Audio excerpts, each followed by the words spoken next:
Olá, senhoras e senhores, tudo bem? Bruno aqui na área, hoje à tarde. Eu estou fazendo algumas sequências de vídeos para vocês e realmente é difícil não ser pessimista em um momento.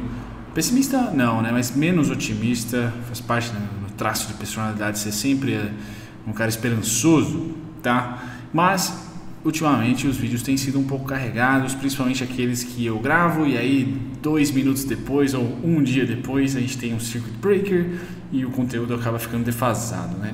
Infelizmente isso deve acontecer ou aconteceu com você que me assiste aqui e eu peço desculpas, mas a parte legal do vídeo de hoje é que tem coisas positivas acontecendo, tá? Eu vou comentar sobre Energias do Brasil e vou comentar também sobre a Minerva, mas antes de comentar sobre esses dois ativos eu queria agradecer a companhia de vocês aqui e também dizer que amanhã eu vou estar lançando alguns tutoriais de análise gráfica para vocês, tá? Para que vocês tenham noção também sobre gráfico, já nesse período de quarentena consigam estudar um pouco mais sobre essa maneira de se enxergar a volatilidade e oportunidade de investimento.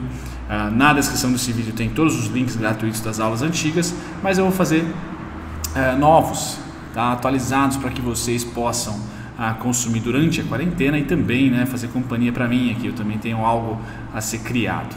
Bom, antes de começar a Minerva, antes de começar a Energias do Brasil, vamos ao tweet que pode ter mudado um pouco o cenário do mercado, pelo menos para hoje, tá? E esse tweet foi do Trump, tá? Foi exatamente esse tweet aqui, tá? Onde ele convoca a imprensa para dizer que a cloriquina, né, na verdade a cloriquine, eu não sei se a cloriquina é algo exato em português, mas um remédio utilizado para malária, tratamento de malária, tá, tem sido muito eficiente para tratar quem já tem corona, já foi diagnosticado com corona, tá? Então ele convocou a imprensa, eu não sei se o YouTube me deixa dar play, por isso que eu não vou dar play aqui, mas basicamente ele falou sobre esse remédio, disse que ele já foi testado diversas vezes, né? Não é um remédio novo, faz parte de um coquetel ali para tratamento de malária, e a cloriquina, que por enquanto eu acho que a cloriquina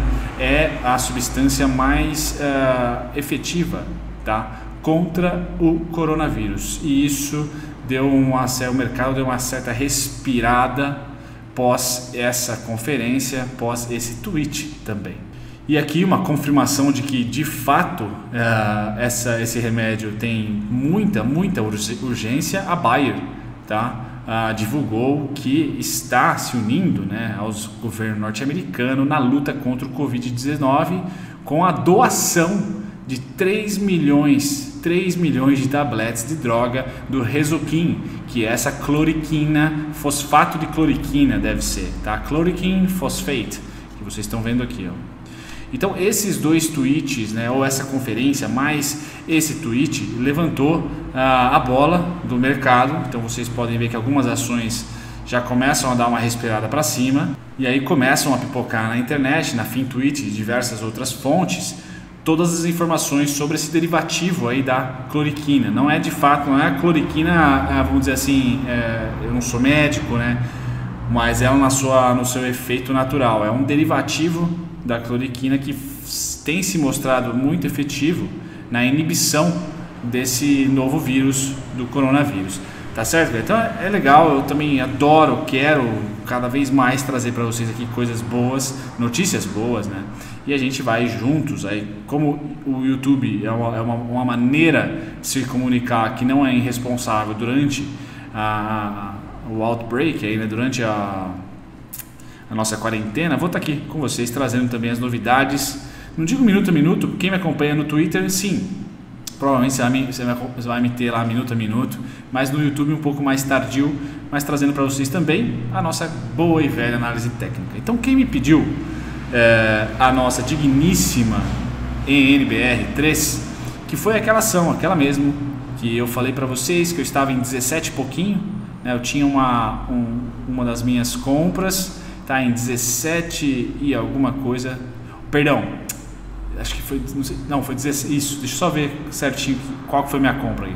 Muito bem, então aqui eu fiz 2 posições durante essa queda, tá? E em uma dessas posições, tá? Nós tínhamos 19,30, eu tinha, né, como região de interesse 19,30, foi muito bem, obrigado, por exatos uma semana, chegou até 21,73, tá? Dando a crer que sim, eu poderia aproveitar uma retomada de tendência a partir dessa resistência que foi rompida. O preço vem aqui 19,30, estava eu por ali, consigo ter um primeiro repique e aí vem para baixo forte com diversos circuit breakers. Durante esse circuit breaker eu fiz mais uma posição aqui em 17,24 e 17,59, porém aonde que eu saí? Justamente 19,30, tá? Justamente até 19,30 eu fui.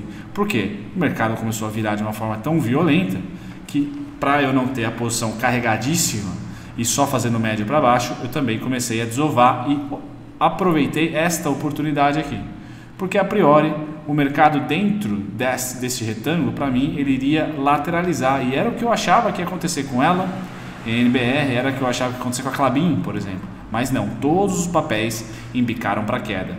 Então essa região aqui, não a minha região de minha entrada, que era um suporte, foi eliminado, tá? Mas eu fiz dinheiro aqui e carrego a posição com o menor médio. Meu médio foi aqui para baixo. Não estou posicionado em 15,23, que é mais um ponto meu de suporte. Estarei me posicionando, interesse em posicionar de novo em 12,74, tá certo? Com a mesma estratégia, puxo para o 12,74 e tenho 15,23 como alvo, tá? E aí eu vou carregando uma posição que eu comecei aqui em cima, lucrando aos poucos, diminuindo o meu médio. Tá certo? É mais arriscado que comprar e não comprar mais, porém há a oportunidade de você ir abaixando seu médio, utilizando a volatilidade do mercado.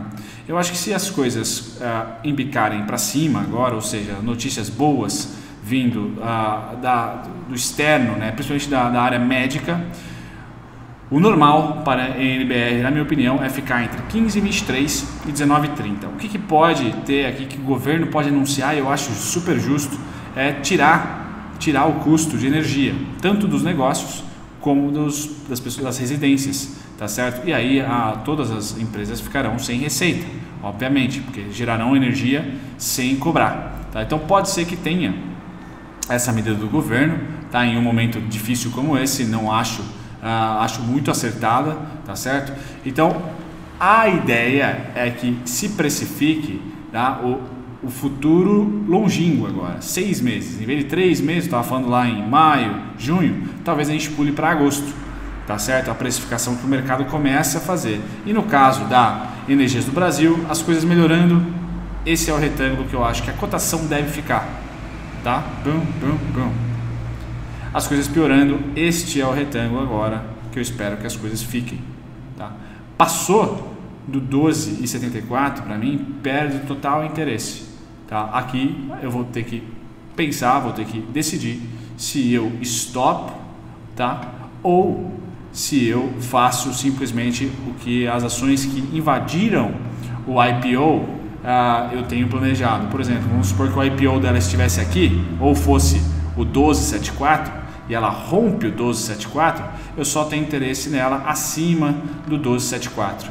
Isso está acontecendo com a CVC, com a IRB, tá? Ações que estão abaixo do seu IPO, tá? Com o valor abaixo do seu IPO. Não é o caso da IRB, tá? Eu acho que a IRB naturalmente aqui é um suporte, até por price action aqui é um suporte, foi resistência por muito tempo e o preço deve namorar essa região. Se as coisas melhorarem, namora essa região. Se piorarem, namora essa região. É a minha opinião. Abaixo é bem ruim, porém o mercado está provando para a gente que é circuitado, vira e mexe de acordo com as notícias, e tweets, conferências de políticos, de líderes são importantíssimas, tá? São importantíssimas. Então hoje, nesse vídeo aqui em específico, uma notícia menos pior, tá? Até com um certo grau de esperança, o que é muito bom, tá certo? O que é muito bom mesmo. Inclusive esse remédio aparentemente no Brasil, roubando os tweets aqui, esse remédio aparentemente chama Reuquinol aqui no Brasil. Então pode ser, ou Plaquenol, aqui é tudo tweet, tá galera? Que a gente vai pesquisando para se informar, tá? Se de repente sair no Jornal Nacional, sair em alguma mídia oficial, como foi o caso da Bayer, como foi o caso da conferência do Trump, tá falando da droga e não de um remédio X ou Y, putz, aí a gente eu venho aqui e falo de novo, tá? Mas é interessantíssimo, tá? Saber dessas notícias que começam a pipocar, positivas também, não só negativas, tá? Então esse é o cenário para Energias do Brasil, beleza? E agora para a Minerva, eu fui startado ontem na Minerva às 6h06, era meu ponto aqui, tinha 6h06, que eu esqueci de pôr aqui, 6.06, 6h13 e 6h79, tá? A minha primeira posição da Minerva foi aqui, 10h79, chegou a dar um certo pá aqui, que eu achei que eu tinha acertado na mosca, porém veio a crise, bom, então vejam aqui a crise como fez uma baita de uma violinada aqui e desce. Eu não tive interesse em 10,79 de novo, nem em 9,83 pela proximidade, tive interesse aqui em 6,6 somente, tá? E agora eu estou ganhando um bom dinheiro em 6,6, pois o preço está 7,69, tá? Eu tenho as parciais para diminuir o meu médio em 8,40, tá? E depois em 9,80. O retângulo que eu acho que a Minerva deve ficar, tá certo? Acreditando aí no consumo, na volta do consumo chinês principalmente, tá? É este daqui, esse retângulo aqui, dos 6,6 aos 9,83. Dificilmente a gente vai ter tendência na Minerva, tá? O que compromete a minha primeira posição, mas de fato não compromete nada a minha segunda posição. Então é dessa maneira que eu vou gerenciar a Minerva. E confesso que se ela vir a 8,40, tá? Ela vai aliviar bastante, tá? O meu médio. E aí eu vou tentar estruturar muito bem os meus estudos nela, porque eu tenho interesse nesse mercado. É um mercado primordial e é um mercado básico, tanto para o nosso consumo doméstico, tá? Proteína animal, como para o consumo mundial. Tá? Pode ter uma quebra, uma demanda, comprimida que falam, né? de proteína, e a gente vai precisar. O mundo vai precisar, uma coisa até humanitária começa a ser esse setor, não só China-Brasil. Então eu quero participar em uma possível retomada desse mercado e por isso estou gerenciando já, né, a minha posição. Então aqui estamos no diário, vocês podem ver, tá? Eu fui startado ontem, tá? Aí hoje chegou até vir para baixo dos 6,6, mas já caminha para cima. Tá, vamos ver o que vai acontecer. A gente está bem apreensivo, todos estão apreensivos, até notícias de que bolsas podem vir a fechar, tá? Eu até, dependendo do cenário, seria algo até, né, louvável, devido às incertezas, mas o fato é que se as coisas começarem a trazer algum tipo de destino positivo, tá? Eu vejo com certa velocidade, principalmente esse mercado aqui de alimentos, tendo, por ser a China uma boa compradora, tendo rapidamente se recuperar, tá? Rapidamente se recuperar. Beleza, galera? Espero ter trazido aí um conteúdo um pouco mais leve para vocês dentro de um mercado que respira, ainda graças a potencialidades, não a fatos, tá certo? Ainda os fatos carregados da Itália são pesados, os da Espanha começam a ser pesados tão quanto a Itália, tá? Do Brasil, ainda bem, não temos ainda um avalanche, tá? Pelo menos não que eu saiba, pode ser que amanhã a gente tenha novas notícias, mas o fato é que amanhã eu vou trazer para vocês vídeos tutoriais, tá? Para que vocês de repente consumam o meu conteúdo e nem precisem de mim, mas de um retorno ao mercado, quando o mercado começar a funcionar da mesma maneira que funcionava antes dessa crise de quebra de demanda, né? E de oferta, provavelmente já em alguns serviços e produtos específicos. Enquanto isso, sejam responsáveis, sejam muito queridos com as famílias e responsáveis de novo com todos que habitam esse mundão, o nosso querido, tá certo? Um grande abraço, até o próximo vídeo, tchau, tchau.